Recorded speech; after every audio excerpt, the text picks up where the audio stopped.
Hey guys, welcome to Juicy Tea, where I read out the best stories on Reddit, so you don't have to. The funny, shocking, and satisfyingly juicy. Today's video is Who's in the Wrong Wednesday, where you get to decide who's right and who's wrong. Am I the a-hole for wanting to sleep in comfortable pajamas at my boyfriend's house? Posted by a throwaway account. So, last night was my 24 female first sleepover with my new boyfriend, 29 male, of 2 months. He bought me a gift of lingerie. It is beautiful, but not comfortable. I think this particular lingerie is the sort of thing that you only wear for 5 minutes, and then your partner takes it off, which is essentially what happened. I wore the lingerie for him, he took it off, we were intimate, it was lovely. But then, the trouble started when we were getting ready to go to sleep. I went to put on the PJs I packed, which is men's boxers. I bought them specifically as pajamas. They weren't in X's or anything. And a t-shirt I'd gotten from the beach. This is the sort of thing I always wear to sleep. I didn't think it should be any different with my boyfriend. But he asked why I didn't put the lingerie back on. Did I not like it? I said that I loved it, but it was a bit scratchy to actually sleep in. He said, "What the hell was my outfit? Why was I dressed like a man?" I said, "I always sleep in stuff like this, except when it's cold, I wear footy pajamas." He said, "That's fine when I'm alone, but when I'm with him, it makes him feel sick to his stomach to see me dressed like a man." So I caved, and I put the lingerie back on. I'm now lying awake because the lingerie is scratching at my nethers. He's my first boyfriend that I could actually sleep over with. I've been single since high school, so I admit, I don't really know the etiquette. Am I the a-hole? This is not the etiquette. He's taking advantage of your innocence. He's 29. He knows people don't sleep in uncomfortable lingerie. The fact that you looking sexy while sleeping is more important to him than your comfort makes him an absolute a-hole. Down in the comments, Deleted says, "Not the a-hole. If he's against you sleeping in a shirt and boxers because of the aesthetic, what the hell else would he control? Maybe he should sleep in the lingerie for a night and rethink his a-hole opinion. Sleepwear isn't meant to be sexy." Opie replied, "I wish he would just try on the lingerie to see what it feels like. But maybe that wouldn't be fair because he is male and has a different situation in that region than me. But the lingerie digs into me really bad because it's a bodysuit type and I'm tall. They make these for average height women. And he said that the reason it doesn't fit is because I'm too fat for it." Oh wow, this guy is an absolute piece of work. I don't think I'm fat. I'm more curvy / chubby. And I thought that was his type because his ex-wife has a similar body type. He's just trying to lower your self-esteem because otherwise, no woman would ever stay with an a-hole like him. Someone else says, "Not the a-hole. He's controlling and manipulating you into doing what he wants because you feel bad. Take that stuff off and put on the comfy clothes. If his masculinity is that fragile, you need to run from this boy child." Opie replied, "Haha, that is exactly what I did. And if he says a bad word about it to me tomorrow, I'm not going to sleep over again and consider breaking up." Please break up with him, please.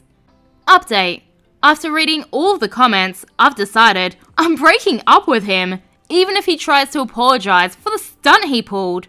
Yay! Well done, OP, for standing up for yourself. So, a few hours after I posted, I woke up to the sound of my boyfriend quietly sobbing.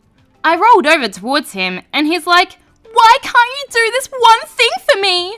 All I want is for my woman to look like a woman because I'm not gay."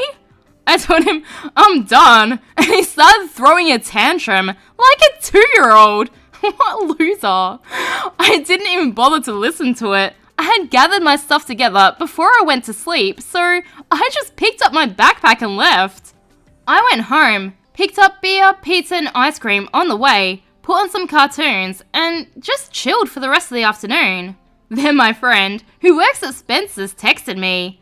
Apparently, my ex had come in and tried to return the lingerie. Oh my god, gross.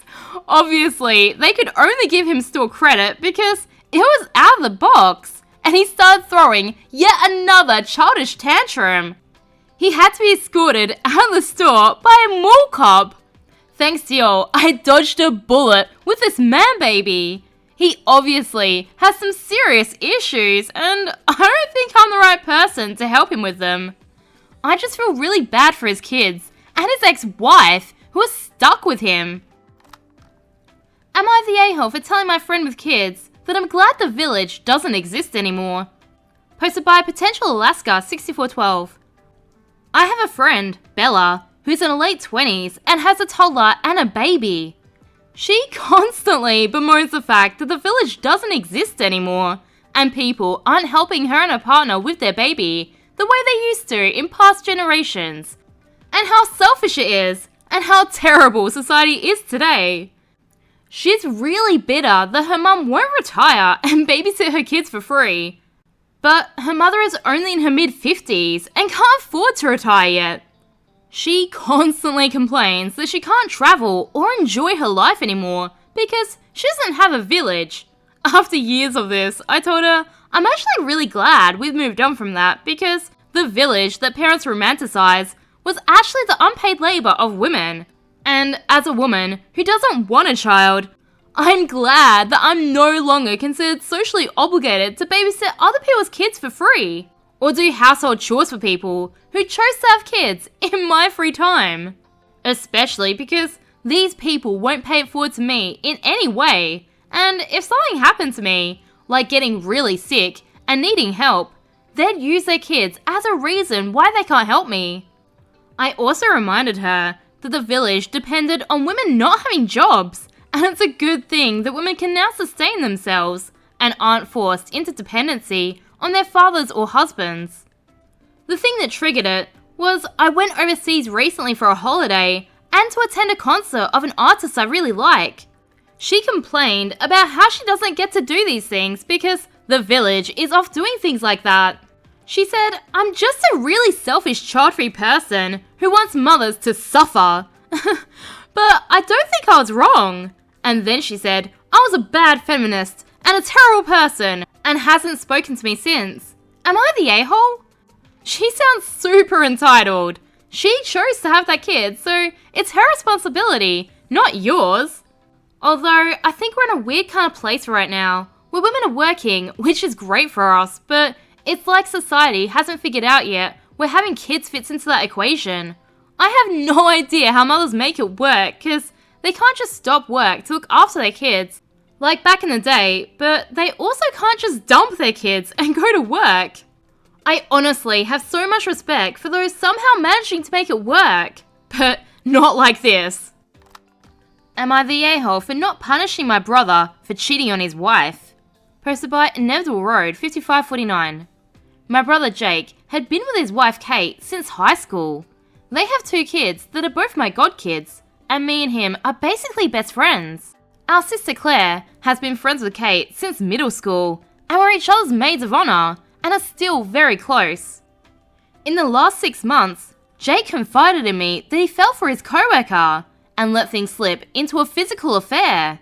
I encouraged him to tell Kate and be honest about it so as to not live a lie. He told her. She was originally in denial and wanted to work through things, but Jake said he'd been lying to himself and now they're in the midst of a divorce. He and the coworker are now in a relationship. When I met her, I'll admit it was weird seeing him with someone else, but they seem like the most compatible couple I've ever met. They have way more in common than he ever did with Kate. They look at each other with such admiration, and despite how it started, I honestly think they could be together forever. I know I could be wrong here, but that's my hunch. So, Jake and I are still really tight. Recently, we took our kids to a festival together. Just me and my kids, and him and his. No partners. We had a great time, and he was telling me how happy he's been, and the kids seem to be adjusting to it much better than expected. I know it's all a process, but I'm glad he's doing well, and I'm glad to have him in my life. Well, my sister Claire is pissed that I'm still hanging out with Jake. She's saying how she can't believe I have the audacity to approve of him being with a mistress, and that I should be trying to convince him to work things out with Kate, who is apparently still hoping for that. Or I should go no contact with him until he realizes how wrong he is and make things up to her. Am I the a-hole for staying tight with him, helping him a little financially until the divorce and child support situation is figured out, and supporting this new relationship that seems to make him so happy? I feel bad for Kate and all, but I feel like they're just a case of people who got married too young, and now he's found someone who's a better fit for him. Edit. Regarding the child support. Kate makes about double him, and her job involves a ton of travel to where she's gone about 75% of the time. He's been the primary caretaker of the kids most of their lives. She doesn't want a new job post-divorce, so he will continue to have primary custody. Of course, that means the parent who makes more money will pay child support. It's for the kids. He's not pursuing alimony for himself. Down in the comments, Substantial6853 says, "Ugh, OP's comments makes it even worse. His brother blames his ex, the breadwinner, by a far margin, for the fact that he cheated since she was working all of the time, but now he's going after her for financial support. So she's off working and making most of the money needed to support the family. He starts an affair, cheats on her for a while, and finally ditches her to run off with the mistress, blames her, and now he wants to use the money she was making to build a comfortable life for him and the side chick. This story is rough. Sounds like she sacrificed so much for him and the family, and he cheats on her and blames her for it. Yikes!